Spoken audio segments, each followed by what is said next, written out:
নমস্কার বন্ধুরা, পুয়োর কিচেনে আবারও সবাইকে স্বাগত। আশা করি সবাই খুব ভালো আছেন, আমিও খুব ভালো আছি। আজকে বানাবো শীতকালীন শিম, আলু, বড়ি, পেঁয়াজকলি দিয়ে খুব সুন্দর একটা চচ্চড়ি রেসিপি। ভিডিওটা স্কিপ না করে পুরোটা দেখার অনুরোধ রইল। আপনারা এইভাবে চচ্চড়িটা বানাবেন খুব অল্প সময়ে এবং সামান্য কটি উপকরণ দিয়েই এই সুন্দর চচ্চড়ি রেসিপিটা আপনাদেরকে বানিয়ে দেখাবো। এইভাবে চচ্চড়িটা বানাবেন, খেতে হবে খুবই সুন্দর। প্রথমেই কড়াই তেল দিয়ে দিয়েছি আর তেলটা একটু গরম হয়ে গেছে। এবার আমি বড়িগুলোকে ভেজে তুলে নেব। বড়িগুলোকে একটু লালচে করে ভেজেই তুলে নেব। আমার চ্যানেলের এই রান্নাগুলো যদি আপনাদের ভালো লেগে থাকে তাহলে লাইক, কমেন্ট আর শেয়ার করে দেবেন। বড়িগুলো ভেজে নিয়ে একটা প্লেটের মধ্যে তুলে নিচ্ছি। এইবার আমি দেখুন এখানে কেটে রেখেছি শিম, আলু, পেঁয়াজকলি আর অল্প একটু বেগুন। বড়ি ভাজার ওই তেলের মধ্যেই শিমগুলোকে আমি লাল লাল করে ভেজে তুলে নেব। আমি এখানে খুব অল্প মশলা দিয়ে দারুণ স্বাদের এই চচ্চড়ি রেসিপিটি আপনাদেরকে বানিয়ে দেখিয়েছি। আপনারাও এইভাবে সামান্য কটা উপকরণ দিয়েই চচ্চড়িটা বানাবেন, দুর্দান্ত টেস্ট হয়। শিমগুলো একটু লালচে করেই ভেজে নিয়েছি। এবার এই শিমগুলোকেও আমি একটা প্লেটের মধ্যে তুলে নিচ্ছি।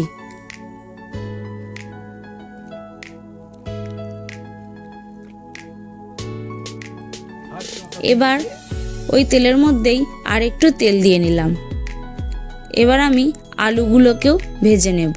আর আলুর সাথে অল্প একটু বেগুন ছিল, সেই বেগুনটাকেও আমি ভেজে নিচ্ছি। আলু আর বেগুনটাকেও একটু লালচে করেই ভেজে নেব। আলুটা 2-3 মিনিট নেড়ে চেড়ে নেওয়ার পর আমি দিয়ে দিলাম পেঁয়াজ কুচি। পেঁয়াজ কুচিটাকেও এই আলু বেগুনের সাথে লালচে করে ভেজে নিতে হবে।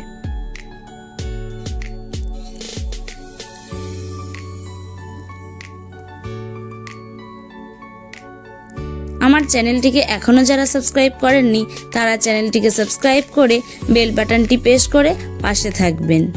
আর এই রকম নিত্য নতুন রেসিপি দেখার জন্য নোটিফিকেশন অল করে রাখবেন, যাতে সবার আগে আপনারা ভিডিওগুলো দেখতে পারেন। এইবার এই আলু পেঁয়াজগুলির মধ্যে দিয়ে দিলাম টমেটো কুচি। আমি এখানে একটাই টমেটো কুচি দিয়েছি। আর টমেটোটা একটু নরম হওয়ার জন্য দিয়ে দিলাম স্বাদ মতো লবণ আর হলুদের গুঁড়ো। লবণ আর হলুদ গুঁড়ো দিয়ে খুব ভালো করে সবজির সাথে আমি নাড়াচাড়া করে নেব। এই চচ্চড়িটা গরম ভাত আর রুটির সাথে কিন্তু দারুণ লাগে। খুব ভালো করে সবকিছু মিশিয়ে নিয়েছি। এবার দিলাম 1/2 চামচ আদা বাটা আর 1/2 চামচ জিরে বাটা। আদা আর জিরেটাকেও সবজির সাথে ততক্ষণ কষাবো যতক্ষণ না আদার কাঁচা গন্ধটা চলে যাচ্ছে। ততক্ষণ আমি সবজির সাথে খুব ভালো করে একটু নেড়ে চেড়ে রান্না করে নেব। এবার দিয়ে দিলাম লঙ্কার গুঁড়ো।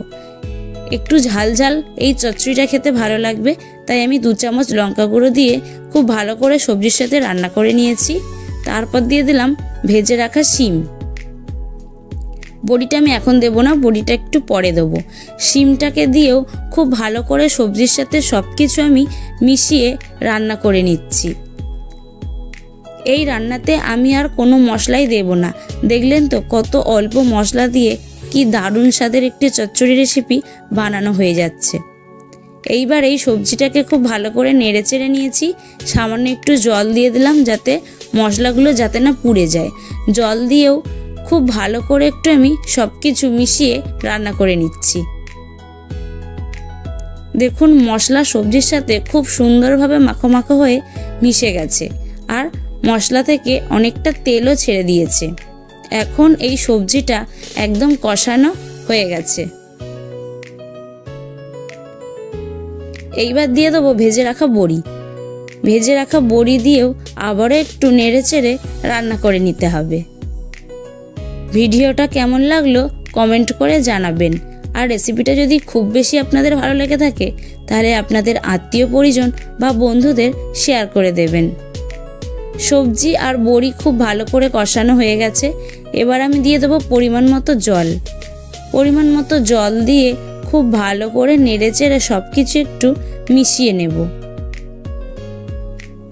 যেহেতু এটা একটু মাখো মাখো নামাবো, তাই আর বেশি জল আমি দিলাম না, এই রকম পরিমাণেই জলটা দিয়ে দিলাম।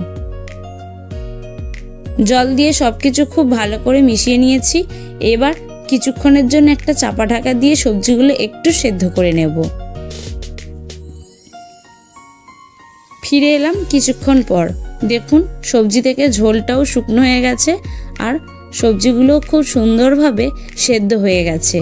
এখন খুব ভালো করে নেড়েচেড়ে মিশিয়ে নিলেই এই দুর্দান্ত স্বাদের রেসিপিটা কিন্তু একদম রেডি হয়ে যাবে। ভিডিওটা শেষ পর্যন্ত দেখার জন্য অনেক ধন্যবাদ। দেখা হচ্ছে অন্য কোনো ভিডিওতে। আজ এখানেই শেষ করছি। সবজিটা খুব ভালো করে নেড়েচেড়ে আমি এবার নামিয়ে নিচ্ছি। এখন সবজিটা একদম রেডি হয়ে গেছে। আমি এরকম মাখো মাখোই সবজিটাকে নামিয়ে নেব। ভালো থাকবেন, সুস্থ থাকবেন।